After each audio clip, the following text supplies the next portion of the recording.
Hello everyone, welcome to nature with education. तो आज हम पढ़ेंगे फिजियोलॉजी पेपर 1 का अगला टॉपिक जो है इरिथ्रोसाइट्स। इरिथ्रोसाइट्स में टोटल 10 पॉइंट्स हैं, जिसमें हम पढ़ेंगे इरिथ्रोसाइट्स क्या होता है, erythropoiesis, morphology, variations in health and disease, development of erythrocytes, stage of erythropoiesis, fate of RBC, life span and ESR. ठीक है, तो ये टोटल 10 पॉइंट्स को हम पढ़ेंगे 2 पार्ट में, क्योंकि ये टॉपिक थोड़ा सा बड़ा है। तो चलिए स्टार्ट करते हैं। तो सबसे पहले हम जानेंगे इरिथ्रोसाइट्स होता क्या है। तो कॉमनली हम क्या कहते हैं, इरिथ्रोसाइट्स को ही हम रेड ब्लड सेल्स कहते हैं। ठीक है, तो erythrocytes are red blood cells that contains haemoglobin and are responsible for the transport of oxygen from the lungs to body tissues and carbon dioxide from tissues back to the lungs through the blood.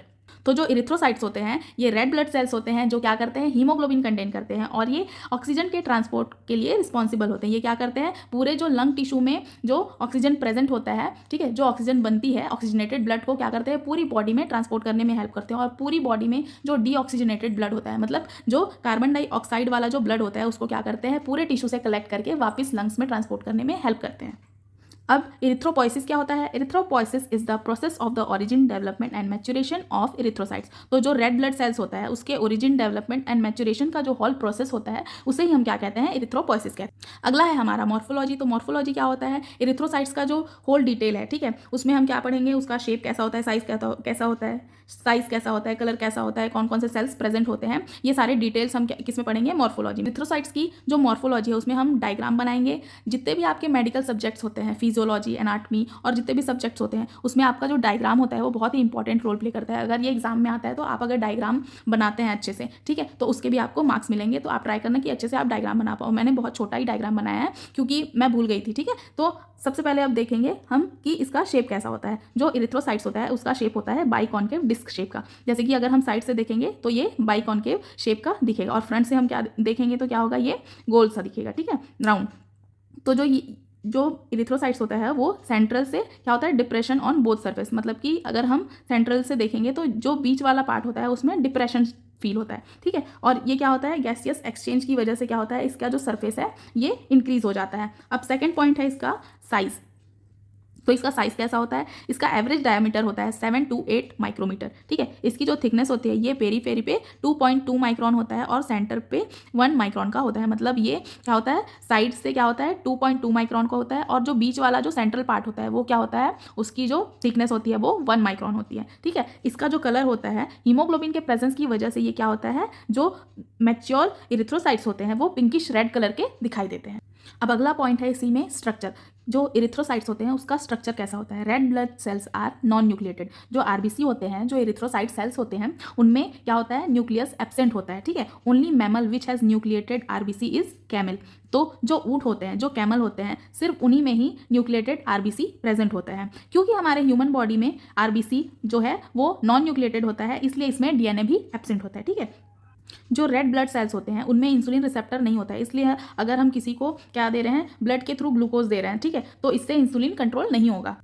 Fifth point है हमारा cytoplasm. जो हमारा RBC होता है उसमें जो cytoplasm present होते हैं वो क्या होता है, रिच इन हीमोग्लोबिन होता है और इनमें माइटोकॉन्ड्रिया, राइबोसोम और एंडोप्लाज्मिक रेटिकुलम जैसे सेल्स क्या होते हैं, एब्सेंट होते हैं, ठीक है। सिक्स्थ पॉइंट है हमारा सेल मेम्ब्रेन। तो जो हमारे आरबीसी या इरिथ्रोसाइट की जो सेल होती है वो थिन होती है, फ्लेक्सिबल होती है और सेमी परमिएबल होती है। और जो सेल मेम्ब्रेन होती है वो क्या करती है, इरिथ्रोसाइट्स को नैरो कैपिलरीज के थ्रू पास होने में भी हेल्प करती है। इरिथ्रोसाइट्स का जो नॉर्मल काउंट है वो मेल और फीमेल में थोड़ा सा डिफरेंट होता है। मेल में 4.5 to 6 मिलियन पर मिलीमीटर क्यूब होता है और फीमेल में 4 to 5.5 मिलियन पर मिलीमीटर क्यूब होता है। जो आरबीसी या इरिथ्रोसाइट सेल्स होते हैं उसकी जो टोटल लाइफ स्पैन होती है वो होती है अप्रॉक्सीमेटली 120 डेज।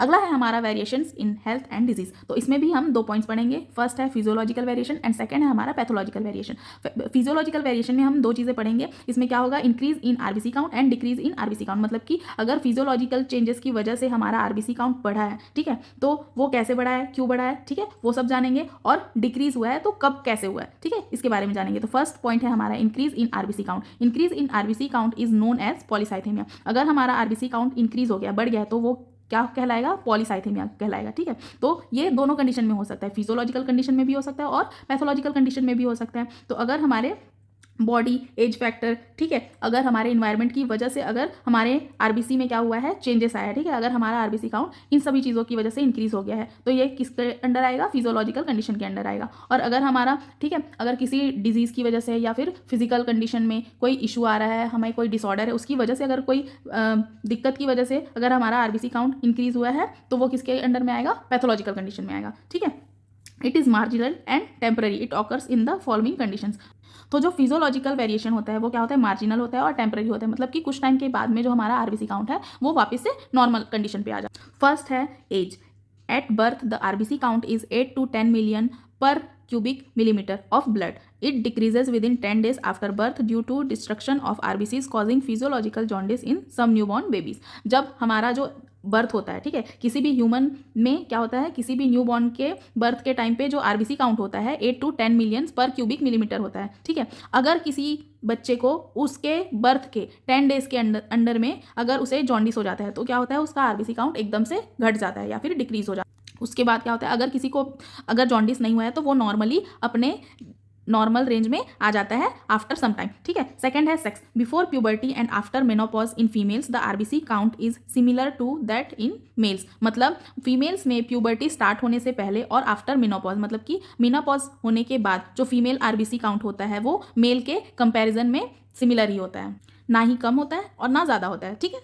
थर्ड पॉइंट है हाई एल्टीट्यूड। जो माउंटेन्स में रहते हैं, जैसे कि हम प्लेन्स पे रहते हैं, ठीक है, तो हमारा जो आरबीसी काउंट होगा वो कम होगा एज कम्पेयर टू माउंटेनियर्स। मतलब जो माउंटेन्स पे रहते हैं उनका जो आरबीसी काउंट होगा वो ज़्यादा होगा। क्यों? क्योंकि वो उनमें हाइपोक्सिया की कंडीशन बन जाती है, ठीक है। इस वजह से उनका जो आरबीसी काउंट होगा वो एक प्लेन एरिया में रहने वाले ह्यूमन बींग से हमेशा ज़्यादा ही होगा।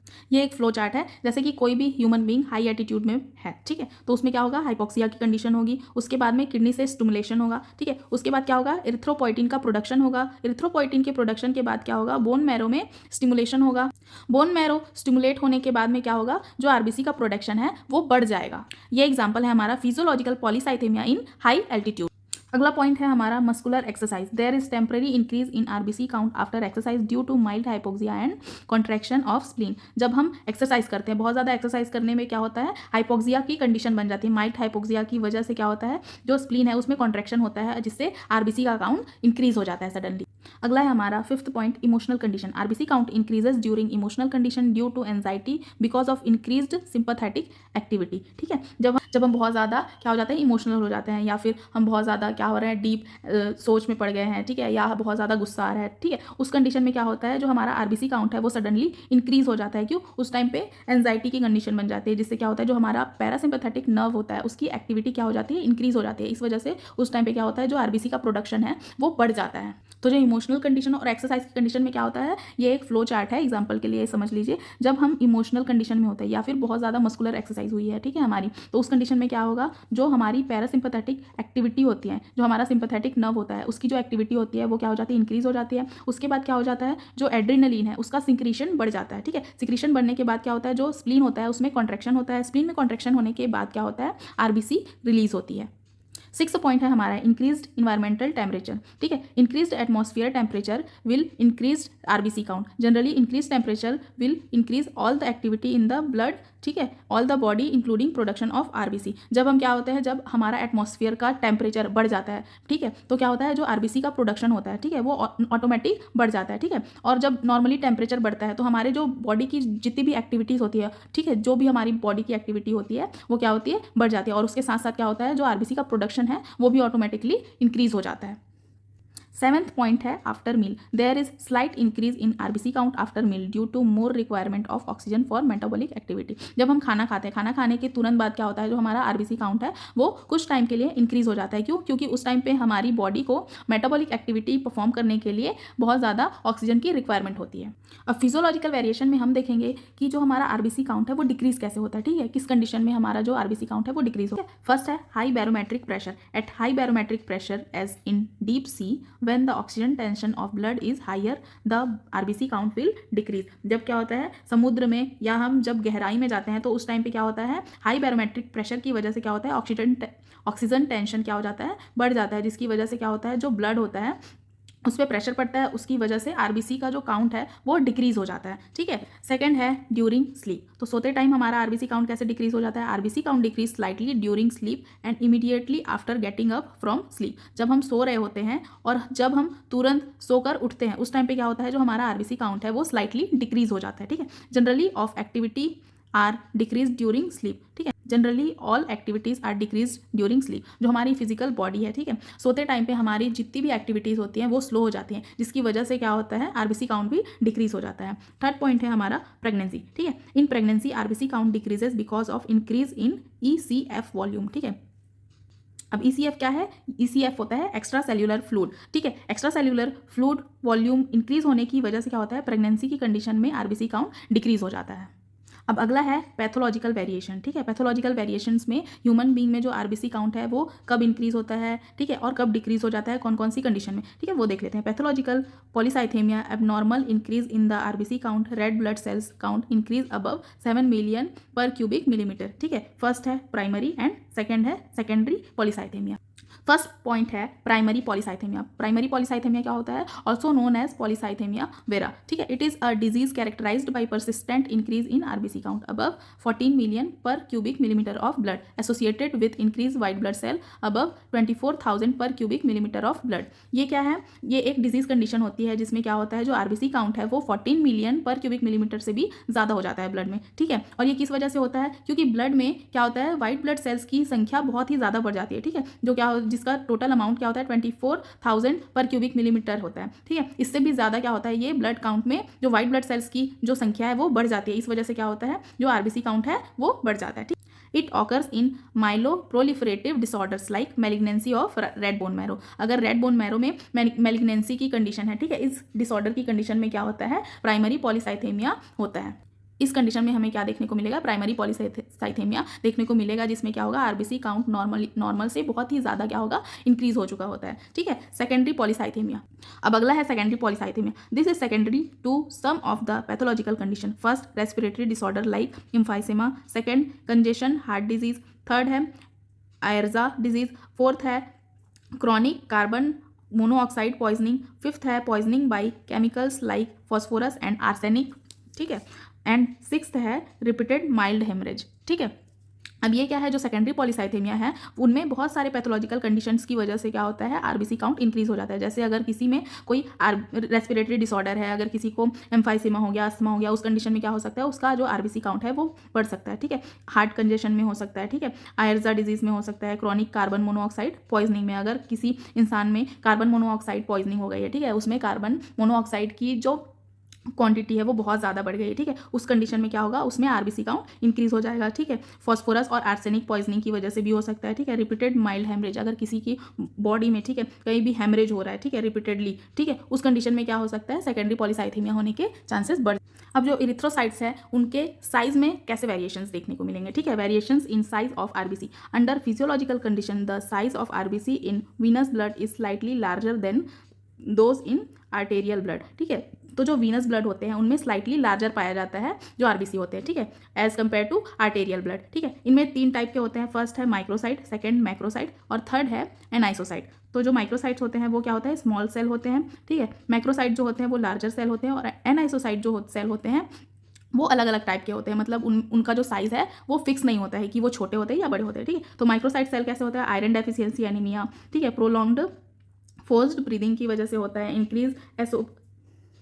तो जो हमारा फर्स्ट माइक्रोसाइट सेल है, जो स्मॉलर सेल होते हैं, आयरन डेफिशिएंसी एनीमिया की वजह से जो आरबीसी सेल्स होते हैं वो स्मॉल हो जाते हैं, ठीक है। प्रोलॉन्ग्ड फोर्स्ड ब्रीदिंग की वजह से होता है, increased osmotic pressure in blood की वजह से होता है। अगर ऑस्मोटिक प्रेशर बहुत ज़्यादा बढ़ गया है ब्लड में तो उस कंडीशन में क्या होगा, जो आरबीसी का साइज होगा, ठीक है, वो क्या होगा, बहुत ही स्मॉल हो जाएगा, ठीक है। सेकंड है मैक्रोसाइट सेल, जो लार्ज सेल्स होते हैं। तो ये किस कंडीशन में होते हैं, मेगालोब्लास्टिक एनीमिया की कंडीशन में हो सकते हैं, ठीक है। ऑस्मोटिक प्रेशर के कम हो जाने की वजह से क्या होता है, ये लार्ज सेल बनाना स्टार्ट कर देते हैं। थर्ड है एनाइसोसाइट सेल्स।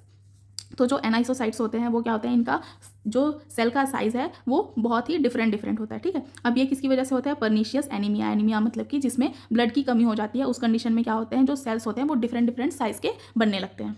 अब अगला है variations in shape of RBCs altered in many conditions including different types of anaemia. First है क्रिनेशन, ठीक है, shrinkage as in hypertonic condition, hypertonic condition की वजह से क्या होता है, श्रिंकन होने लगता है, उसकी वजह से क्या होता है, जो आरबीसी का शेप होता है वो चेंज हो जाता है। सेकेंड पॉइंट है स्फेरोसाइटोसिस, ठीक है, इसमें क्या होता है, जो ग्लोब्यूलर फॉर्म्स होते हैं वो क्या होते हैं, हाइपोटोनिक कंडीशन की वजह से जो आरबीसी का शेप होता है वो चेंज हो जाता है। थर्ड है इलिप्टोसाइटोसिस की वजह से। फोर्थ है सिकल सेल। फिफ्थ पॉइंट है पॉइकिलोसाइटोसिस। तो इन सब कंडीशंस की वजह से क्या होता है, जो आरबीसी की शेप होती है उसमें वेरिएशंस आने लग जाते हैं। तो आगे के जो पॉइंट्स हैं वो हम अगले नेक्स्ट वीडियो में कवर करेंगे, क्योंकि ये वीडियो ऑलरेडी बहुत ही ज़्यादा लॉन्ग बन चुकी है, ठीक है। तो आई होप वीडियो आपको अच्छी लगी हो। अगर वीडियो अच्छी लगी हो तो वीडियो को लाइक और चैनल को जाके सब्सक्राइब कर दे। Thanks for watching.